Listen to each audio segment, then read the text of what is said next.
Protect your marriage. One aspect of choosing how you protect and spend your time is prioritizing time with your wife. Here's Dad, Justin Buzzard. I was looking around as a husband and as a father, and I was noticing all around me that there weren't very many marriages around me that were exciting. Not a lot of marriages where there was a spark, where there was passion, where the husband was still really pursuing his wife, and where the couple was really enjoying the marriage. I just saw the typical thing, that you see of, man, kids kind of come along and the marriage can tend to lose some of its passion, some of its flame. So that the real passion and pursuit and dating and adventure begins once you're married. It's not just, hey, I worked real hard to woo this woman to marry me. It's that you get married to this woman and you're covenanted to her, and that's where the real adventure begins, in loving her and leading her. Start with the theology, start with the foundation, start with the vision that in Genesis 2:15, God called the first man to cultivate and guard the garden. And the man was given that job before he was given his wife. And so once Adam was presented with his wife Eve, he knew what to do with her. His job was to cultivate her, to cause her to flourish, to take great care of her, and to guard her, to guard and to protect her and the marriage. And so I think a man needs to start with that foundation. That is our responsibility as men, to cultivate, guard, nurture, protect the marriage and cause it to flourish and cause our wife to flourish. I mean, as a man, you really want to be a good student of your wife. I mean, we tend to be a student.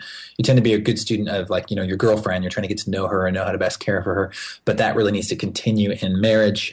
You and your wife continue to develop and mature and change. There's always more to learn. And so, again, at the foundational level, I would start by just saying a man needs to be a great student of his wife and a student of the season of life his wife is in. What could I do for her, give her? What ideas could I chase down right now that would be the most life-giving to the marriage?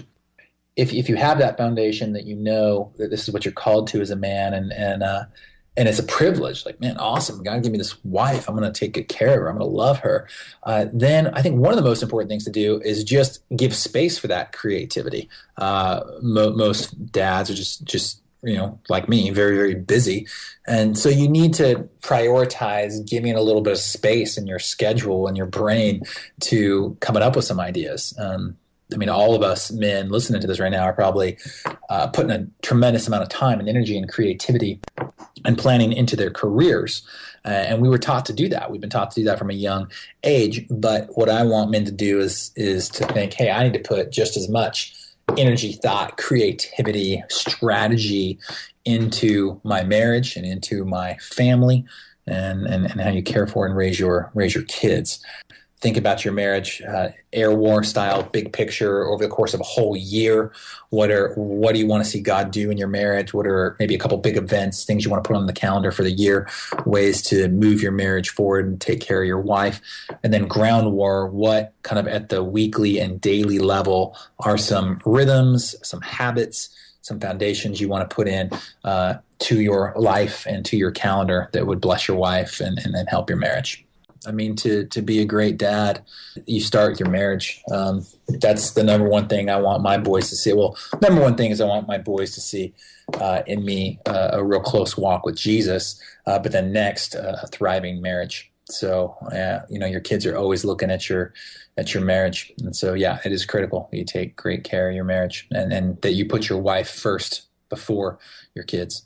But I think you can be creative. Like, I would encourage guys, one of the things that guys say is, hey, gosh, the whole idea of date nights, things like that, we don't have much of a budget for it. I do encourage people, and maybe this isn't how some marriages are, but for most guys, like one guy told me one time, he said, hey, I don't need a weekly date night. Like, my marriage is great without it. And I said, well, let's compare notes in a couple of years. Let's see how you do when you don't have any kind of weekly time like that on the calendar, and I do. And we actually did talk several months later, and he admitted, like, oh, man, it is hard because life gets so busy. We have 4 kids, and our marriage just kind of doesn't get dealt with and nurtured like I need to. So I'd start with that practical idea, just the idea of a weekly date night, a set aside time. For us, it's Thursday nights. A set aside time on your calendar where you know you're going to have uninterrupted time to only focus on your wife and on your marriage. I think that is critical. Now, you don't need to have a massive budget for that. Like sometimes you can just do date night at home, and it's time for you and your wife to sit down over a meal or over a beverage and to enjoy each other. Other times it might be going, doing things that are just free, going for a hike, going for a walk. One of the things my wife and I love to do together is we love to run together. So we'll go on a 4 or 5 mile run together, and that's life-giving for both of us. So I encourage guys to set a budget for the year for date nights. And, I've had different seasons of life. We had a season of life where for us it was, $30-$40 for a month because of where we were. That's what we could afford. So that meant we could use all $40 for one, decent dinner one week, or we could stretch that out over the course of a month by, ice cream one week, the other week, going out for drinks, that kind of a thing. So I encourage that. I'll just start with that idea of a set weekly date night, but then be creative. Don't fall into the same habit of doing the same old thing.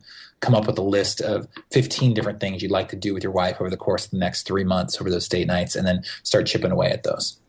So remember to set aside a date night, set a budget for date nights, have a ground war and an air war, meaning what you want to accomplish weekly and over the course of a year.